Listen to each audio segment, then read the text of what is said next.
Hello, mambo vipi mtazamaji wa Pass TV. Leo ni tarehe 14 ya mwezi wa 10 2025. Siku safi kabisa, Nyerere Day. Tuko na Kizinga hapa tuzungumze machache kuhusiana na timu yake Young Africans. Wametambulisha kocha mpya.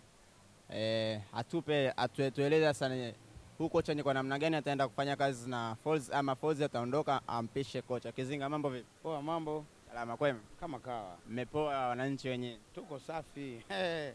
Umeona vitu hivyo? Tumeona mmetambulisha kocha mpya.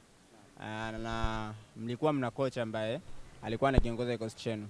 Sasa ni kwa namna gani huyu kocha anaenda kufanya kazi na kocha aliyekuepo, ama Folz atampisha yule kocha aliyekuja kwa sasa hivi? Kwanza tuwapongeze viongozi wa Dar es Salaam Young Africans kwa kutuongezea nguvu kwenye eneo la benchi la ufundi, kwa maana kumwongeza kocha mwenye CV, kocha mwenye vyeti, kocha ambaye kokote anakwenda na anafanya kazi, kwa sababu leseni zake zote zipo, ya UEFA ya nini, vyote vipo pale full, uchafu wote umefulu. Kwa hiyo tuwapongeze sana kwa kuongeza nguvu, na nimefurahi kwa sababu kwanza kumekuwa kuna kundi la watu ambao wengi, ambao mimi nasema ni kikundi tu cha wauni, wamekuwa wakitulisha maneno, kocha anaondoka, Folz anaondoka. Yaani wanataka kutushauri na kutuforce sisi tumuondoe kocha wetu mkuu, kocha wetu pendwa. Kwa hiyo wameliona viongozi hawawezi kufanya maamuzi kwa shinikizo la watu wachache. Wamefanya maamuzi ya kumongeza mwalimu mwingine kushirikiana na Romain Folz. Kwa hiyo tunatamba naye. Huyu ni mwalimu msaidizi. Kocha mkuu ni yule yule. Kwa wale ambao walikuwa wanatamani kuona Romain Folz anaondoka, imekula kwenu, kocha yupo, tunaye na tunatamba naye, na ameongezewa nguvu, ameongezewa mwalimu mwenye CV, mwalimu mwenye vyeti. Kocha sasa hivi unatakiwa uwe na CV, uwe na vyeti, sio kocha wa matatu yule. Ya ndio. Kwa hiyo sasa ni wazi kwamba Young Africans anaenda kuongozwa na Folz, kocha mkuu, pamoja na wewe ambaye mmemleta kuwa kama kocha msaidizi. Ya ndio. Tutakuwa tuna Romain Folz akiwa kama kocha mkuu.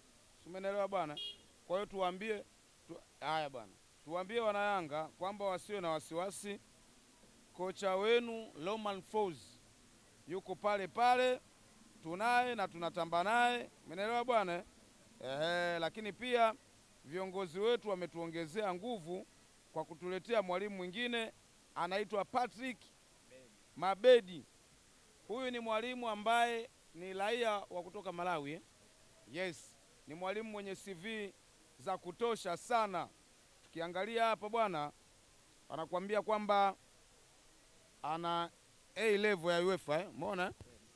Umeona? International. Umeona vitu hivyo? Ana A level ya UEFA. Vitu hivyo. Ambao ni international German.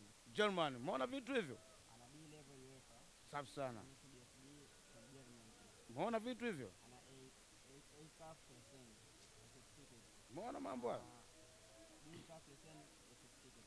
Hivi ndo vitu ambavyo matatu hana. Matatu ni nani tena? Matatu meneja hana. Si umeelewa? Meneja upande wa pili. Ndo vitu ambavyo vimefanya akapewa cheo cha umeneja, ile taaluma, kwa baada ya kuwa hana taaluma ya ukocha. Si umeelewa? Hivi ndo vitu ambavyo hawana. Sasa una kiongozi mjumbe wa FIFA dunia, alafu alete mwalimu ambaye hana CV? Kweli ndugu yangu? Jibu linakuja sio kweli. Analeta walimu ambao watakiongoza vyema kikosi cha Dar es Salaam Young Africans, viongozi ambao wanafanya kazi. Yani unamleta kocha ambaye ana vigezo. Unamwona Romain Folz, kwa wale ambao hawajui, huyu mtu anatambulika mpaka hata Arsene Wenger anamfahamu. Yani CV zake ni kubwa mno kiasi kwamba leseni aliyokuwa nayo anaweza akawa hata mwalimu wa walimu, yani mwalimu anayewafundisha makocha, si unaelewa? Yani yule mkufunzi wa walimu, leseni hiyo anayo ya kuwafundisha hata makocha. Yani wewe unataka kwenda kuwa kocha, yeye anakaa kazi yake ni kukufundisha njia hii. Ndio uwezo aliokuwa nao na leseni zake. Sasa unamletaje mwalimu ambaye vyeti hana? Unakuja kuwadanganya watu kwamba huyu ni meneja. Haya mapungufu ya kutokuwa na kocha, wamekula chuma 4. Mechi ya kirafiki. Sawa, ni mechi ya kirafiki, full kikosi. Elim Panzu ndani, Kibisawala, Kibu Dennis ndani, Soa ndani, Maema ndani, Kapombe ndani, full kikosi kiko ndani.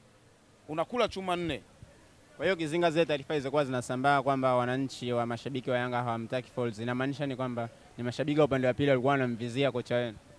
Kwanza zitambue sifa za shabiki. Shabiki ni mtu ambaye hata wewe ushinde vipi ndio furaha yake, lakini ukosee mchezo mmoja, ufungwe utoe sare mchezo mmoja, hakuelewi. La kwake la moyoni utalisikia. Kwa hiyo wale ni mashabiki, walipaza sauti zao, lakini vile vile viongozi wetu wamesimama imara, hawajataka kufanya maamuzi kwa sababu ya shinikizo la mashabiki. Sababu shabiki huwezi kumdharau. Sawa? Utamsikiliza tu, lakini wewe ndo mwenye maamuzi na management. Kwa mfano wewe hapo nikuulize wewe mtangazaji. Romain Folz mpaka kufikia leo hii amecheza mechi 9, si ndio? Amefungwa mechi ngapi? Amesare mechi moja. Mechi 8 zingine ameshinda. Wewe huyu unamuondoa? Na wananchi wenyewe wanadai kwamba timu walikuwa wanadai kwamba timu sio ile walioizoea. Wao wanadai hivyo, na kuuliza wewe sasa mwandishi, wewe kwa matokeo haya ya mwalimu, wewe unamuondoa? Mwalimu, sifa za mwalimu ni kushinda mechi. Mechi alikuwa anashinda, singemuondoa.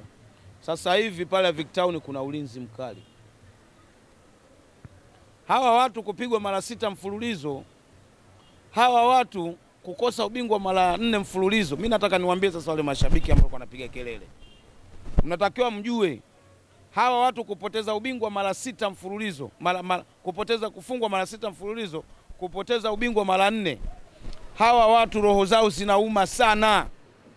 Wameanza vikao muda mrefu kuhakikisha kwamba wanamdhibiti Yanga. Wao wanaangalia na Yanga tu, kuhakikisha kwamba Yanga msimu huu asifike kokote na asifanye vizuri kimataifa, asifanye vizuri kwenye ligi.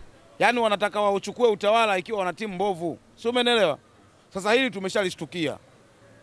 Sio, umeelewa? Kuna ubaya ubwela season 2 waliupenyeza kwetu mpaka timu ikawa haina performance.